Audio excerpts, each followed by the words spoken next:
तो team India और अफगानिस्तान की सीरीज के लिए अजीत अगरकर की कमेटी ने जो स्क्वाड चुना है ना, उसने क्रिकेट जगत में एक नया हंगामा खड़ा कर दिया है।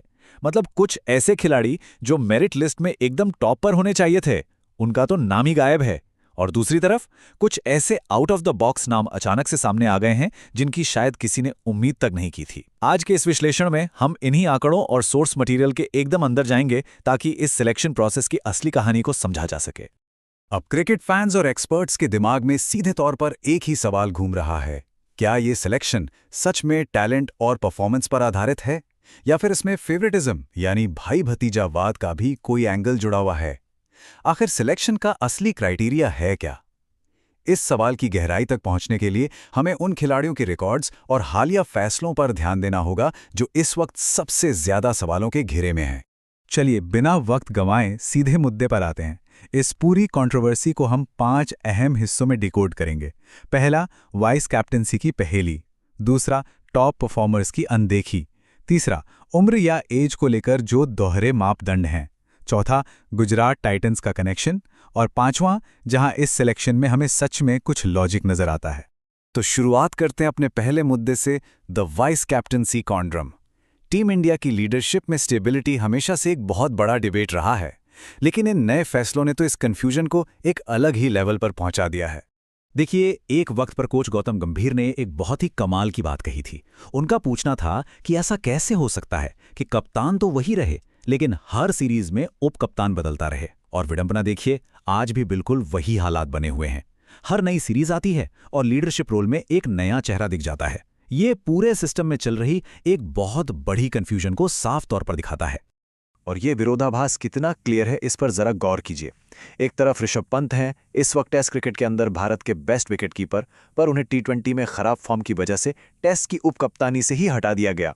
वहीं दूसरी तरफ केएल राहुल हैं, 34 साल की उम्र, टेस्ट क्रिकेट में सिर्फ 30 का एवरेज, और उन्हें उप कप्तान बना दिया गया। एक ऐसे खिलाड़ी का कॉन्फिडेंस गिराना और उसकी जगह किसी ऐसे प्लेयर को प्रमोट करना जिसका खुद का टेस्ट रिकॉर्ड थोड़ा साधारण रहा हो, ये पॉलिसी वाकई समझ से परे लगती है। खैर, अब आगे बढ़ते हैं और देखते हैं हमारा दूसरा बड़ा मुद्दा, लगातार बेहतरीन प्रदर्शन करने वाले खिलाड़ियों को नजरअंदाज करना।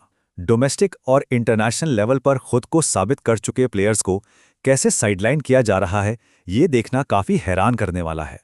जैसे अक्षर पटेल और वॉशिंगटन सुंदर का केस ही ले लीजिए। अक्षर, जो वाइट बॉल क्रिकेट और आईसीसी टूर्नामेंट्स में भारत के सबसे बेहतरीन स्पिन ऑलराउंडर साबित हुए हैं, उन्हें अचानक बिना किसी क्लियर कारण के ड्रॉप कर दिया गया। उनकी जगह कौन आया? वॉशिंगटन सुंदर। सुंदर एक कमाल के प्लेयर हैं, इसमें कोई डाउट नहीं है। लेकिन सोचने वाली बात यह है कि खुद उनकी आईपीएल फ्रेंचाइजी उनकी गेंदबाजी पर ज्यादा भरोसा नहीं करती, तो क्या सिर्फ बैटिंग स्किल्स के आधार पर एक एस्टैब्लिश्ड ऑलराउंडर की छुट्टी की जा सकती है? और सिर्फ यही नहीं, खिलाड़ियों को टीम में बरकरार रखने का भी कोई एक पक्का नियम नहीं दिखता। करुण नायर को याद कीजिए, उन्हें अपनी पहली सीरीज के तुरंत बाद बाहर का रास्ता दिखा दिया गया था। लेकिन साई सुदर्शन, उन्हें लगातार 3-4 सीरीज में फ्लॉप होने के बावजूद टेस्ट टीम में बरकरार रखा गया है।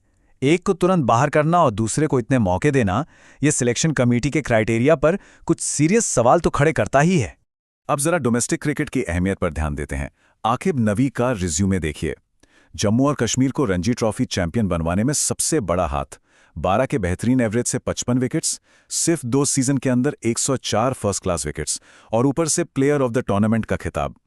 इतने धमाकेदार स्टैट्स होने के बाद भी ये खिलाड़ी टेस्ट टीम का हिस्सा नहीं है, तो सवाल उठना लाजमी है, क्या डोमेस्टिक क्रिकेट में परफॉर्म करने की अब कोई वैल्यू रह भी गई है? और हाँ, इसके ऊपर से हर्षित दुबे जैसे नए चेहरे को अक्षर पटेल और रविंद्र जडेजा जैसे दिग्गजों के आगे तरजीह दी गई है।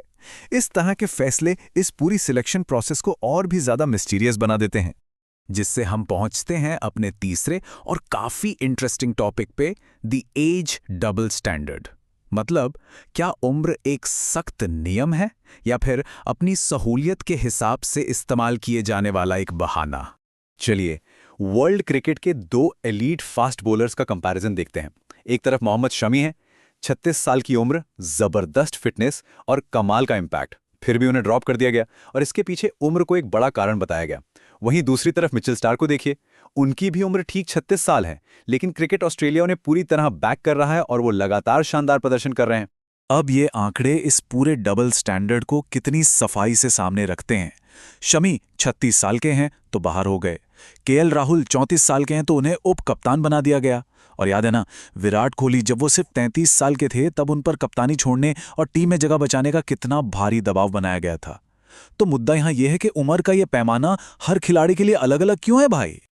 अब हम इस पूरे विश्लेषण के सबसे ज्यादा चर्चित और विवादित हिस्से पर आते हैं, द गुजरात टाइटंस कनेक्शन।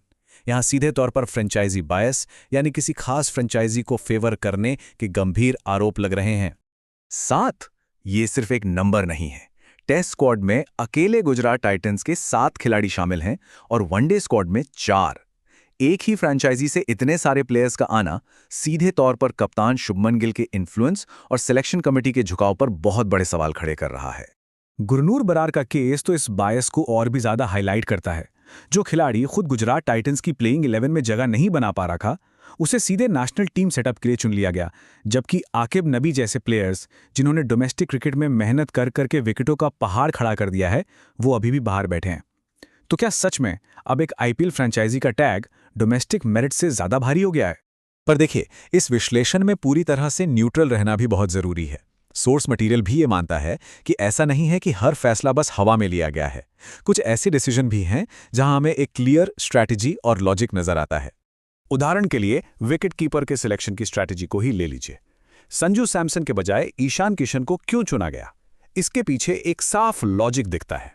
देखिए, टॉप ऑर्डर में रोहित शर्मा और शुभमन गिल के रूप में राइट हैंड बैट्समैन हैं। ऐसे में ईशान किशन टीम को एक लेफ्ट हैंड बैटिंग का बढ़िया ऑप्शन देते हैं। दूसरी बात, वो काफी फ्लेक्सिबल हैं। Wicket keeping, opening, middle order कहीं भी फिट हो सकते हैं।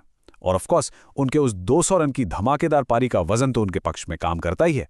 तो ये साफ दिखाता है कि मैनेजमेंट कहीं ना कहीं टीम कॉम्बिनेशन पर अपना दिमाग जरूर लगा रही है। तो इन सारे फैक्ट्स, आंकड़ों और कंपैरिजन्स को देखने के बाद सबके दिमाग में एक आखिरी और सबसे बड़ा सवाल यही आता है, क्या टीम इंडिया का ये सिलेक्शन सच में मेरिट और परफॉर्मेंस पर बेस्ड है, या फिर पर्दे के पीछे उम्र, फ्रेंचाइजी कनेक्शन और फेवरेटिज्म जैसे फैक्टर्स अपना खेल खेल रहे हैं? सच क्या है ये तो वक्त ही बताएगा, लेकिन एक बात तय है, ये आंकड़े किसी भी क्रिकेट फैन को सोचने पर मजबूर जरूर कर देते हैं।